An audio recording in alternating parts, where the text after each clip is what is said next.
This is a Xenolink data view analysis for MattAstleRe. This is for hockey acceleration. We're looking at comparison between a test performed in April and a test performed here recently in August. Looking at acceleration and the speed of the center of mass over acceleration. We're looking at the first three steps, 1, 2, 3. And we're comparing to the first three steps, 1, 2, 3 of the previous test. And what we see is that top end speed in April was right at about 5 meters per second in the first roughly second or a little less than a second. And now we are at a speed that's about 5.75 meters per second. So we picked up almost a full meter per second in the first three steps. What that translates to, let's take a quick look at some very simple metrics. The initial speed, our initial test, our top end speed was 5 meters per second with an acceleration over the first three steps of 6.52 meters per second squared. So that's the change in speed divided by the time it took. When we look at the retest, we see top end speed is almost a meter per second higher, 5.75 meters per second, and acceleration rate has gone up 7.34 meters per second squared in the first three steps. So we have a significant improvement in both top end speed in the first three steps now, top end speed after three steps, as well as acceleration. So next area we'll look at is our torso rotation or our counter torquing.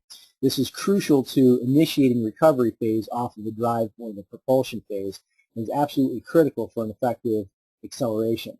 And what we saw before was very, very poor segmental coordination initially, and then it got a little bit better, but still not great over the next two steps. So the first three steps, we didn't see really good dissociation or coordination between the pelvis and the upper thoracic or the upper torso. Here we see really nice initial coordination, and then we see very nice scissor-like equal and opposite movements as we move through each of the three steps. So our torso coordination has gotten dramatically better, and that's going to facilitate better initiation of recovery phase, and which will also set up a better initiation of our propulsion, absorption and propulsion phase while the skate is on the ice. We're going to look here really quick at our knee flexion extension speed, and we want to compare it. So what we're going to do on the more recent side is we're going to look at the relationship between knee extension and hip extension, and on our comparative, we're just going to look at one graph at a time. So the first thing that we can tell right away is that our speed, so we went left, right, left, we go left, right, left. We see that like joint speeds have considerably. So before, knee extension speed was like 234 degrees per second. We are now upwards to the high 400s. That's on the left side. The right side was lacking in peak output as well as in coordination. Now we have a good lull, a recovery, and acceleration upward into the low 400s. So we've improved dramatically, almost doubling our output speed between that and what we had prior. What we see, though, is although we've improved our speeds dramatically, we still aren't engaging knee flexion soon enough in the path. So we want to really put our efforts on now the transition between the end of propulsion phase and the initiation of our recovery phase. So the end of the push off the ice and then facilitating a better pull of the skate forward. So propulsion going into recovery.